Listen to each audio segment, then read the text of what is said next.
Crank rigged. I stepped back to admire my handiwork. The crank that I had to turn on the top floor today to pour out the liquid bronze into the molds worked perfectly, and I didn't need that. 5 minutes before 6:30 p.m., when I am normally let out of my place of work to return home to my lonely, dark apartment, I knew there would be no more castings today because the downstairs employees had already turned the heater off. Too soon, I thought.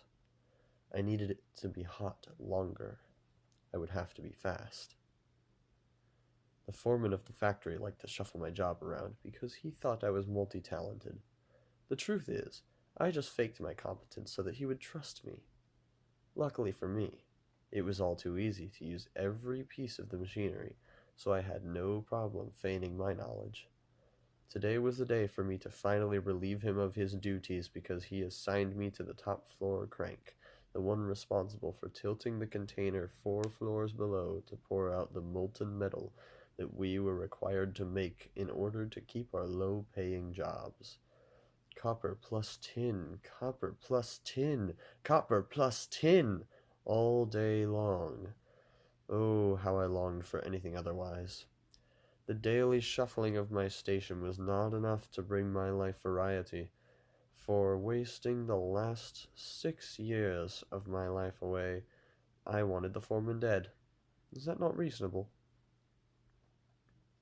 After kicking the crank for good measure and reaching over the bars to shake the pulley, I turned my attention down to the ground floor. The foreman was the only person remaining, aside from myself, of course. As the last piece of my plan, I cut the connection between the harness I was using to reach the pulley and the pole it was mounted to. I took the rickety service elevator down to his floor and walked toward him. His uniform was slightly too small and his hard hat slightly too large. The little skin I could see on the back of his neck, wrists, and ankles was dirty and ashen. He was a tired man. Why not let him sleep?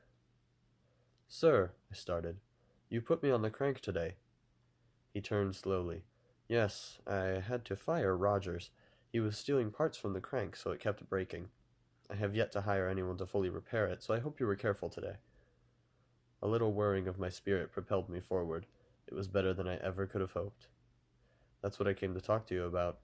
You see, sir, I was extremely delicate with the machinery, as always, but the crank on the top floor stopped working correctly, along with the pulley it's attached to. Luckily, it was after the pourings had stopped, so nothing terrible came of it, but in order for the next person to be able to operate it, it needs a bit of moderate repair," I said. He looked unconvinced. I pressed on, a bead of sweat forming on my brow. I attempted to repair it myself after it broke, but I wasn't able to. The foreman frowned and sighed. "Show me the problem," he ordered.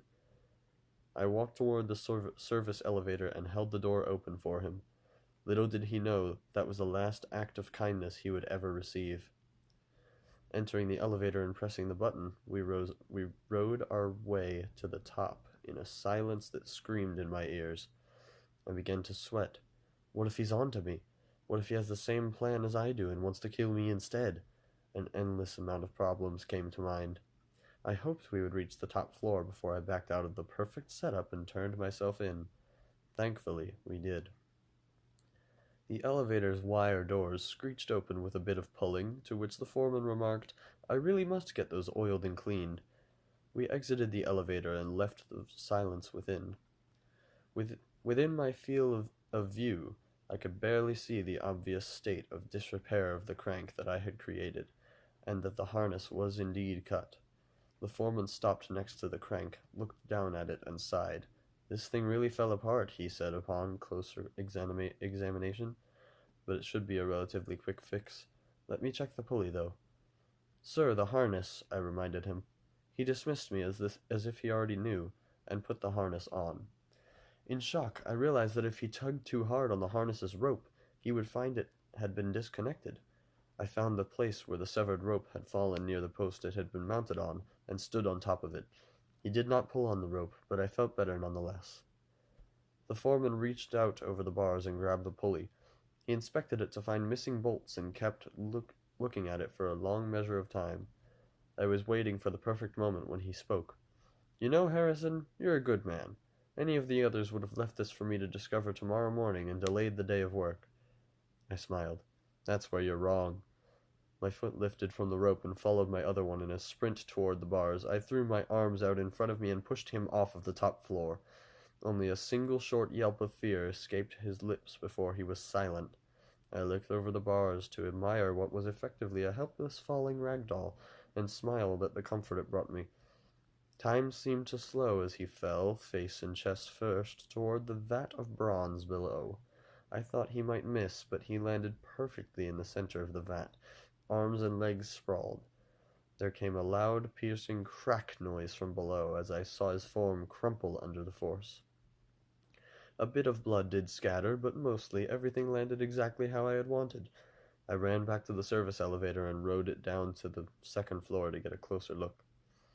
Since our factory never poured out the leftover bronze after a day, so as not to be wasteful and to be able to resume the next morning, the foreman had landed on solid metal.